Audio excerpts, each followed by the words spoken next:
കെജ്രിവാളിൻ്റെ പിൻഗാമി അതിഷി മാർലേന. നിയമസഭാ കക്ഷി യോഗ തീരുമാനം. സുഷമ സ്വരാജ് ഷീലാ ദീക്ഷിത്തിന് ശേഷം ഡൽഹിയിലെ മൂന്നാമത്തെ വനിതാ മുഖ്യമന്ത്രി. അരവിന്ദ് കെജ്രിവാളിൻ്റെ പിൻഗാമി അതിഷി മർലേന മുഖ്യമന്ത്രി പദവിയിൽ നിന്ന് രാജിവെക്കുമെന്ന് ഞായറാഴ്ച കെജ്രിവാൾ പ്രഖ്യാപിച്ചിരിക്കുന്നു. കെജ്രിവാൾ ഗവർണർ VK സക്സേനയെ കാണാൻ തീരുമാനമായി. മന്ത്രിമാരായ അതിഷി, ഗോപാൽ റായ്, കൈലാഷ് ഗെലോട്ട് തുടങ്ങിയവരുടെ പേരുകളാണ് പരിഗണനയിൽ ഉണ്ടായിരുന്നതെങ്കിലും പക്ഷേ അതിഷിക്കാണ് നറുക്ക് വീണത്. മദ്യനയ കേസിൽ 6 മാസം ജയിൽവാസത്തിന് ശേഷം സുപ്രീം കോടതി ജാമ്യം അനുവദിച്ചെങ്കിലും അഴിമതി ആരോപണം നിലനിൽക്കുന്ന സാഹചര്യത്തിലാണ് ഭരണത്തിൽ നിന്ന് മാറി നിൽക്കുന്നതെന്നും പാർട്ടി നേതൃത്വത്തിൽ ശക്തമാകാനും കെജ്രിവാൾ തീരുമാനിച്ചതെന്ന് ആം ആദ്മി പാർട്ടി നേതൃത്വവും പറയുന്നു. മുഖ്യമന്ത്രിയുടെ ഔദ്യോഗിക വസതി മോടി പിടിപ്പിച്ചതുമായി ബന്ധപ്പെട്ട ആരോപണവും വ്യാപകമാണ്. ജാമ്യ കാലയളവിൽ മുഖ്യമന്ത്രിയുടെ ഓഫീസ് സന്ദർശിക്കരുതെന്നും ED കേസിലെ ജാമ്യവ്യവസ്ഥ CBI കേസിലും ജാമ്യം നൽകിയപ്പോഴും സുപ്രീം കോടതി അതൊന്നും മാറ്റിയിട്ടില്ല. ഈ സാഹചര്യത്തിലാണ് കെജ്രിവാൾ രാഷ്ട്രീയ ചാണക്യതന്ത്രത്തിൻ്റെ 19ാം അടവ് പുറത്തെടുത്തത്. ചാണക്യതന്ത്രത്തിൽ PhD എടുത്ത നരേന്ദ്രമോദിക്കും ഇന്ത്യ മുന്നണി നേതാക്കൾക്കും മുട്ടൻ പണി കൊടുത്ത് എന്നാണ് രാഷ്ട്രീയ നിരീക്ഷകർ വിലയിരുത്തുന്നത്. അതിനുള്ള ഉത്തമ ഉദാഹരണമാണ് അവർ ചൂണ്ടിക്കാണിക്കുന്നത്. കെജ്രിവാൾ രാഷ്ട്രീയ ചാണക്യനാണ് എന്ന തിരിച്ചറിവിലാണ് ADA വെച്ച് ലോക്സഭാ തെരഞ്ഞെടുപ്പിന് കെജ്രിവാൾ മെനഞ്ഞ രഹസ്യം ചോർത്തിയെടുക്കാൻ ശ്രമങ്ങൾ നടത്തിയത്. ഡൽഹി നിയമസഭാ തെരഞ്ഞെടുപ്പും ഹരിയാന തെരഞ്ഞെടുപ്പുമാണ് ഇപ്പോഴത്തെ ഈ നീക്കത്തിനു പിന്നിലെ ചാണക്യതന്ത്രമെന്നും രാഷ്ട്രീയ നിരീക്ഷകർ വിലയിരുത്തുന്നു.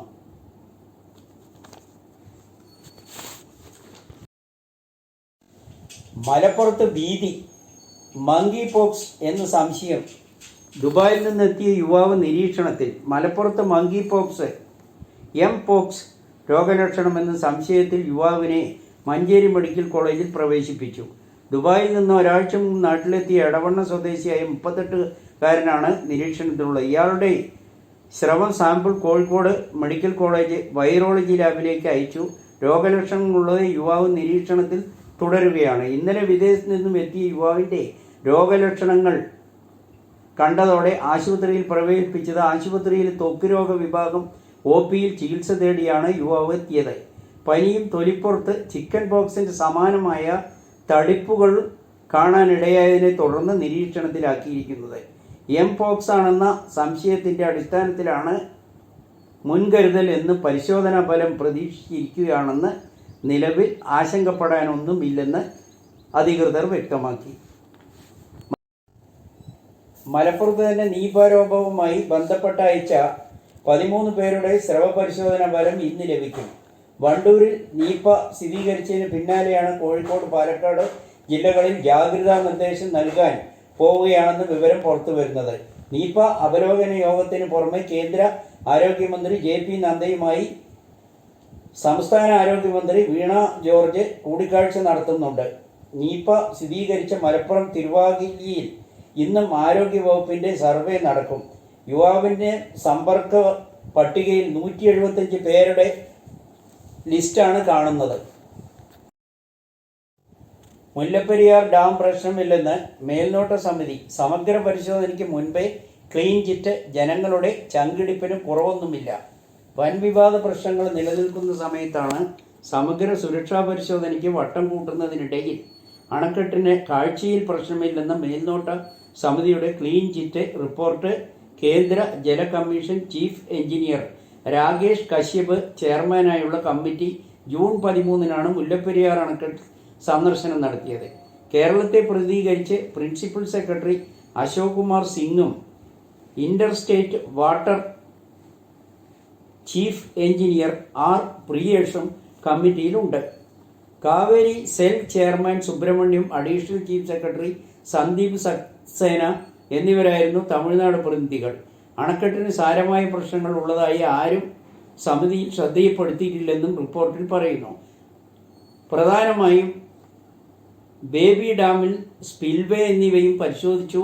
എന്നാൽ പേരിന് പരിശോധന നടത്തി സംസ്ഥാനത്തിൻ്റെ ആശങ്കകൾ പരിഗണിക്കാനായിട്ടില്ലാത്ത റിപ്പോർട്ടാണ് ഇപ്പോൾ മേൽനോട്ട സമിതി വർഷങ്ങളായി നൽകുന്നതെന്നും കേരളം ആരോപിച്ചു വരികയാണ്. നിലവിൽ നിഷ്കർഷിച്ചിട്ടുള്ള പരിശോധന തള്ളിക്കൊണ്ടാണ് മേൽനോട്ട സമിതിയുടെ ക്ലീൻ ചിറ്റ് എന്ന സുരക്ഷാ പരിശോധനയ്ക്കുള്ളിൽ നിർദ്ദേശം ഉയർത്തിയത്. ബന്ധപ്പെട്ട ഓരോ സംസ്ഥാനവും അവരവരുടെ ന്യായീകരണങ്ങളിൽ മുറുകെ പിടിക്കുകയാണ് ചെയ്തുകൊണ്ടിരിക്കുന്നത്. അതിനാലാണ് ഒരു സമവായത്തിൽ പ്രശ്നം പരിഹരിക്കാൻ കഴിയാത്തതെന്നാണ് അറിയുന്നത്. എങ്കിലും നാട്ടുകാർ ഭീതിയിലാണെന്ന് മാത്രമല്ല, ലക്ഷക്കണക്കിന് ജനങ്ങൾ ഭീതിയിലാണ്. തമിഴ്നാടും കേരളവും തമ്മിലുള്ള കരാറിൽ മാറി മാറി വരുന്ന ഭരണത്തിലുള്ള ബന്ധപ്പെട്ട മന്ത്രിമാരും സർക്കാരും സ്വാധീനം ചെലുത്തി പരസ്പരം നേട്ടങ്ങൾ ഉണ്ടാക്കുന്നതായി ഇരു സംസ്ഥാനങ്ങളിലെ പ്രതിപക്ഷ കക്ഷികളും ജനങ്ങളും പരാതിപ്പെട്ടു വന്നിരുന്നു. അഡ്ജസ്റ്റ്മെന്റ് ധാരണ മുൻകാലങ്ങളിൽ തുടങ്ങി വന്നതാണെന്നും പരക്കെ ആരോപണങ്ങളുണ്ട്. KSRTCയുടെ പേരുദോഷം മാറുന്നു. ഡിപ്പോകൾ ലാഭത്തിലെന്ന് കണക്കുകൾ. 4.6% ലാഭം. KSRTC കാലാകാലമായി പരാതികളും പരിവട്ടവുമായി കഴിയേണ്ടി വന്നിട്ടുള്ളതും സർക്കാരിന് സ്ഥിരം നഷ്ടമുണ്ടാക്കുന്നതുമായ KSRTC ഇപ്പോൾ നേരിയ പ്രവർത്തന ലാഭമെന്ന കണക്കുകൾ കേരള ജനതയെ അത്ഭുതപ്പെടുത്തുകയാണ്.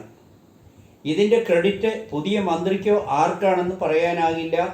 എങ്കിലും കഠിനാധ്വാനം ചെയ്യുന്ന തൊഴിലാളികൾക്ക് തന്നെയാണെന്നാണ് മുഴുവൻ ക്രെഡിറ്റും എന്ന് തന്നെയാണ് പറയുന്നത്. ദക്ഷിണ മേഖലയിലാണ് ലാഭശതമാനത്തിൽ മുന്നിൽ.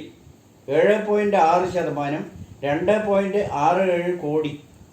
മധ്യമേഖല 2.6%, 0.76 കോടി.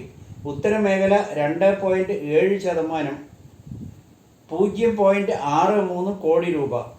70 യൂണിറ്റുകൾ ലാഭത്തിലാവുമ്പോൾ 23 യൂണിറ്റുകൾ നഷ്ടത്തിലും 19 യൂണിറ്റുകൾ നഷ്ടത്തിൽ നിന്ന് കരകയറിയെന്നും ചെങ്ങന്നൂർ യൂണിറ്റ് നഷ്ടത്തിലായെന്നും കണക്കുകൾ വ്യക്തമാക്കുന്നു. പ്രവർത്തനം മെച്ചപ്പെടുത്തി നഷ്ടം കുറച്ചുകൊണ്ടുവന്നത് 18 യൂണിറ്റുകൾ. കുറച്ചുകൂടി യൂണിറ്റുകൾ പ്രവർത്തന ലാഭം കുറച്ചതായും പറയുന്നു. എങ്കിലും പഴയ ചീത്തപ്പേരിന് ചെറിയ മാറ്റമുണ്ടായത് ആശ്വാസമാണെന്ന് തന്നെയാണ് പൊതുജനങ്ങൾ അഭിപ്രായപ്പെടുന്നത്.